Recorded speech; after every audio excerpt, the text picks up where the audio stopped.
Hello friends, நம்ம இன்னைக்கு என்ன பண்ணலாம்னு பார்த்தீங்கன்னா தக்காளி சாதம் பிரியாணி ஸ்டைல் எப்படி செய்யலாம்னு பார்த்துக்கலாம். ஃபஸ்ட்டு பட்டை போடுங்க, அதுக்கப்புறம் இஞ்சி போட்டுக்கோங்க, அதுக்கப்புறம் பூண்டு, கசகசா, பிரியாணி இலை, பிரியாணிக்கு தேவையான எல்லா இதையும் நம்ம மிக்சியில் போட்டு அரைச்சிக்கலாம் ஃபஸ்ட்டு. அதுக்கப்புறம் அது கூட அது நல்லா அரைச்சப்பறம் புதினா இலையை போட்டு திருப்பி நல்லா அரைச்சிக்கோங்க, நல்லா மையாக அரைச்சிக்கோங்க. அதுக்கப்புறம் நம்ம இங்கே தனியாக குக்கரில் கொஞ்சோண்டு எண்ணெய் ஊற்றுங்க. எண்ணெய் ஊற்றிட்டு அது நல்லா கொதிச்சோன்னு நம்ம என்ன செய்யணும், பல்லாரி ஃபஸ்ட்டு போடுங்க. வெட்டி வச்ச வெங்காயத்தை போடுறோம், அதுக்கப்புறம் தக்காளி போடுறோம், அதுக்கப்புறம் மிளகாய் போடுறோம். இது எல்லாத்தையும் போட்டு நல்லா வதக்குங்க.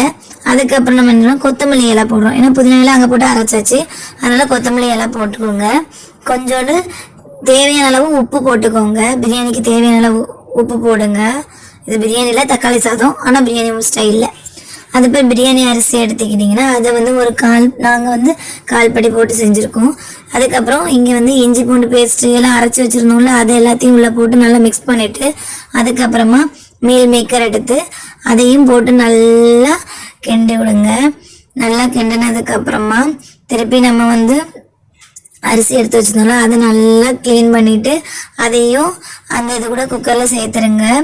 எல்லாம் சேர்த்ததுக்கப்புறமா திருப்பி கொஞ்சோண்டு மட்டன் மசாலா, அதுக்கப்புறம் கொஞ்சோண்டு கரம் மசாலா, இது எல்லாமே நான் போடுவேன். மட்டன் மசாலா போடுவோம், மட்டன் மசாலா கொஞ்சம் கரம் மசாலாலாம் போட்டிங்கன்னா ஃப்ளேவர் நல்லாயிருக்கும். நான் பிரியாணி மசாலாலாம் நான் சேர்க்க மாட்டேன்.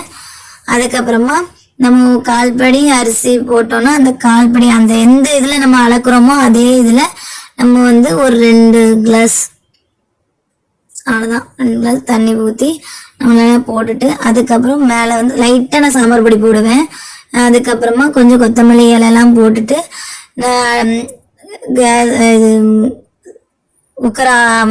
குக்கரை மூடி வச்சுருங்க.